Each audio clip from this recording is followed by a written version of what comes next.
Welcome back to Georgia Peachcast, coming to you from Cherokee County, Georgia. This is Gregg. And this is Pat. We backwards this time. Listen, just a kind of a note. Georgia legislature has just started their session, which is only 40 days long and started on Monday. So be aware of that. Keep in mind that if you hear about something that's going to be brought up at the legislature, that you let people know that. So if there's anything that has to be done, any lobbying that can be done to work for or against something that's being done in the legislature, there's a short window in which that can be done. So be aware of that. Stay tuned to what's going on.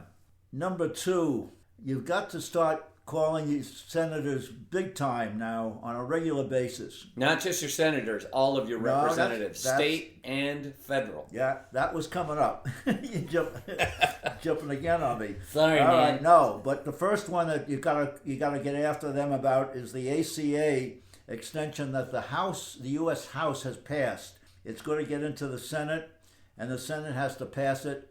And if at all possible, you should try to get enough Republicans to make sure that it becomes veto proof, which means that you need enough to get, and I don't know what the number is, but it's two-thirds of the Senate would have to pass that. So that's that one. Regarding the House, calling the House, the one thing that the House and this, which will move over to the Senate, but it's got to start in the House, is the funding for ICE.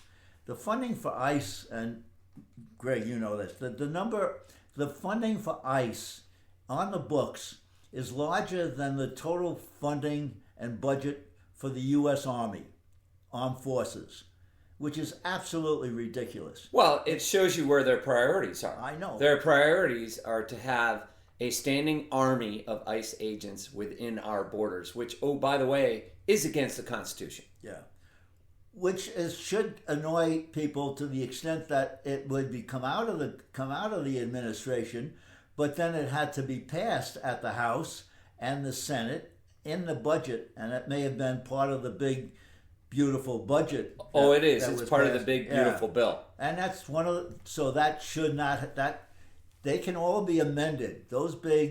Anything that's proposed by the administration can always be amended. And a bill can be put together in one side of the Congress, but it can also get amended by the other side. It has to bounce back and forth. So obviously, it didn't get amended to the extent that it was allowed it to happen. So no, because they just rubber stamped it. So they didn't actually read the frickin' thing. Right. So again, call your senators and your House representatives and tell them to rein back that budget. Cut that budget back down to something more reasonable. Not that we shouldn't have an ICE as part of a group, but we shouldn't have them have so much availability that they can put now, 2,200 ICE in Minnesota? It is. It's 2,000. They added another 200. They pulled 200 more in the other day. Well, yeah, because of the murder that happened. Yeah. That's their response. Their response isn't to step back and go, okay, what went wrong? What can we do better? How can we better serve the public? The response was provide more oppression. More pressure, right. So that, I don't know if everybody is aware of it or is watching news and trying to stay away from the news, and I understand that. But they have recently, or part of what they did after the murder of Ms. Good. Of Good, okay, they blocked off a whole block with their cars on both sides so nobody could get in, and then they went door to door with full armor boat and high volume velocity weapons standing up and knocking on doors door to door in a neighborhood. If that doesn't scare you and remind you of, and I sent it out, if you doesn't remind you of like the early 1930s in Germany, you're missing something. You're really out of the ball, and you've got to get involved. I'm sorry. I know it's stressful, and people are really stressing out in a lot of cases, and this may make even more stress, but it's necessary. If we don't do it now, it's going to go just even further. Well, and I think it reinforces what they're really after. They are after spreading fear and terror. They are not after justice. Okay? These people are not interested in delivering justice to the public. They are interested in creating a public that is afraid of them, period. And that is a Nazi tactic. Okay? They don't want to be called Nazis, but they keep doing Nazi stuff. Go figure. You know, it's no surprise that people are upset. Talk about the plaque in front of it. Go ahead. So, you know, a good example of this is there's a lot of undercurrents that we are not seeing necessarily. You know, Kristi Noem gave a speech recently where she was standing at a podium, and on the podium, printed on the podium, was the phrase, "One of us, all of you." That phrase is a Nazi SS phrase that was instituted in the Czech Republic, I believe, during World War II, where in a village, one SS agent was killed, and the Nazis went in and killed every single person in that village, man, woman, and child. This is what they think is right. That having that publicly showing during a video recording, okay, with journalists present, they think that kind of stuff is okay, not just okay, but something to celebrate. So if you don't want to be called a Nazi, don't do Nazi stuff. Just saying. Yeah, there's no doubt about it. That there's, if you may not be aware of those kinds of things, then go do some homework.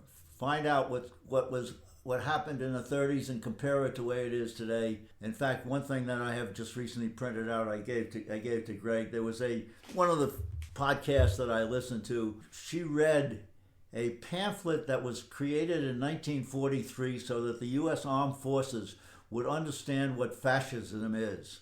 Anybody that wants to find out what that is, there's again, it was in 1943, the U.S. Army between 43 and 45 put out a whole list of various type pamphlets so that the U.S. forces specifically in Europe knew what was going on and who they were fighting, what they were fighting for, who they were fighting with, and who they were fighting against. But one of those pamphlets was specifically laid out what fascism is. And, you know, we can actually try to post that in the show notes. Yes. Okay. That would be good. So, you know, some of the things that, you know, we're really, really concerned about is, you know, what's going on in our community. Now, here in Georgia, especially where we are in Cherokee County, we're a heavily red county. So we're not seeing a lot of activity when it comes to ICE. But there's certainly places in our state where this is going on. And so we need to be aware of what's going on with our neighbors, talking to them, you know, letting them know that, you know, where we are and how we can help them if they need it. And so that's really, really important, you know, to support our community at large, not just tiny sections or major sections that think and want things to be in such a way that goes against our constitutional rights. And so, you know, we got to be pro-constitutional rights more than anything. Paying attention to valuable news sources, you know, that are reasonably vetted. Some of the best stuff I've seen lately is coming out of the BBC and The Guardian, which are excellent publications that are based in Great Britain but pay close attention to what's going on here in the United States and have very reasoned publications. So check them out. You know, there's some really positive things happening in Minnesota and Illinois. They are suing Trump over the ICE invasion. This is in response, of course, to the fact that the federal government is going to do nothing to bring the person to justice that killed Ms. Good. And so those kind of actions need to be celebrated and supported. So contact those legislators and give them a pat on the back. Even though they aren't our state, they're doing the right thing. Right. And they're doing what should happen here in Georgia should that ever go on. You know, we had some stuff go on before, like the Trayvon Martin incident, that was absolutely horrific. And so what made justice come to bear on that was the fact that we were all aware of what happened. And so, you know, stay in the news, find trustworthy sources. I would encourage you to stay away from social media because there's too many bots out there that are red-pilled. And, you know, go hard target for certain news organizations. The other good piece of news, and we'll try to, is okay in New Jersey. There's a law that's already gone through their House and Senate, and is getting ready to sit on the desk for the governor to sign. Is going to say that in New Jersey, police cannot work with ICE without a lot of details regarding what they can. There's a whole bill that's passed, but basically it's making New Jersey very safe from the standpoint of the local police and state police having certain conditions to working with ICE or not working with ICE at all unless they meet a whole bunch of conditions. Yeah, some of the things are, prohibiting law enforcement from engaging in racially influenced policing, quote unquote. And so also that, prosecutors inform criminal defendants of immigration consequences. And also to bar government agencies and healthcare facilities from collecting private information. This includes, things like sharing license plate information and personal information between, especially selling, sharing, or transferring license plate information, unless there's a warrant. Okay, this is one of the things we have to pay attention to. The warrants they've disappeared.